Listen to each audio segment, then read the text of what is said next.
How are you? Guess what? I'm struggling to You're the 106. You're the winner of the 106 running of the Indy 500. That means you're Marcus Ericsson, 500 winner. How's that feel? Thank you. No, it feels incredible. It was, it's something you dream of and work so hard to get to this moment. And it's just incredible. I'm very, very thankful for everyone that sort of helped me along the way, and to be here today and win this biggest race in the world. It's just an incredible feeling. So a couple of things. So apparently, you get to the end, Ganassi is strong all day. You and your teammates were pretty much one of you is going to win. And like everything here at the mothership that is Indy, she sort of makes up her mind as it goes along. And in true Marcus Ericsson fashion, we go red, which apparently for you in winning is a good thing. So just take us through that moment. You've got a great lead, you're whatever, and red flag. What are you thinking at that point? Yeah, I think, like you said, we've been so strong all month in the Ganassi team, and I agree, it was one of us that was going to win this race.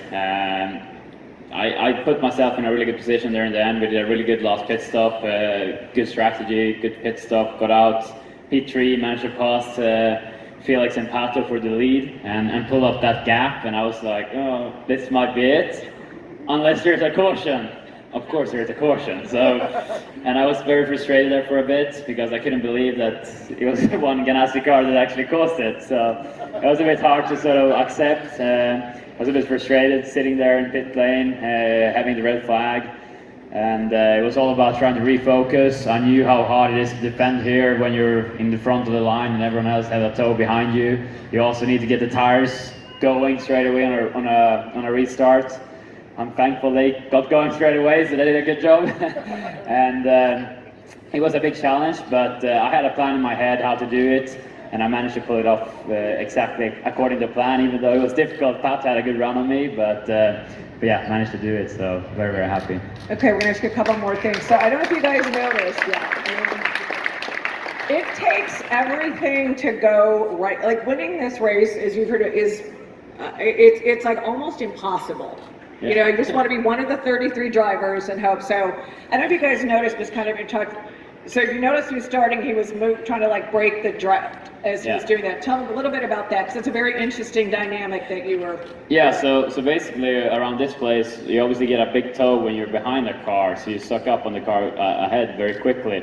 So that's why it was very important for me to, when we had that restart, to have a plan in my head how to try and break that toe. So in every exit of the turn 2 and 4 leading on the straights, I tried to keep a super tight line so Patrick couldn't get a good run, and then as soon as I got out on the straight, I tried to weave back and forward to make it difficult for him to sort of stay in that toe that I was creating for my car. So that was my plan, and the other plan was if he had a run on me, to put my car on the inside of the track, so he had to go around the outside the longer way, and that's what I did there into turn 1 going into the last lap. So it's all, those things that you sit in the winter thinking about this type of situations. It's funny because last night I was having dinner here on the infield at the track, and I was talking with Dario, our driver coach, Franchitti, who won here 10 years ago for Ganassi, and we were talking about this very scenario. If you were leading in the end, where to place your car, what to do. So we were talking about exactly this, and that was sort of obviously in my head when I was sitting there in the red flag, trying to prepare myself for the restart. Wonderful. So yeah, Dario, as you probably know, Dario Franchitti, 3-time winner, legendary driver, still works with the drivers with Chip. Yes, exactly. And now we're doing that for Marcus Ericsson. Okay, let's be clear, people.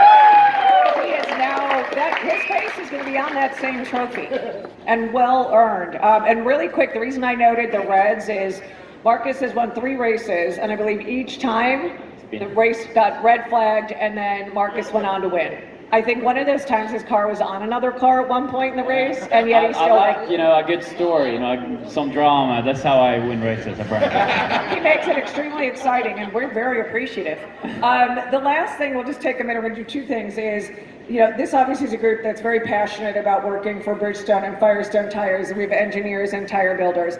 Just take a minute, how important tires are, how they were today, and what that really means for you all as drivers, especially here at these speeds. Especially on, everywhere we go, the tires are the probably the most important thing we work with, to be able to understand the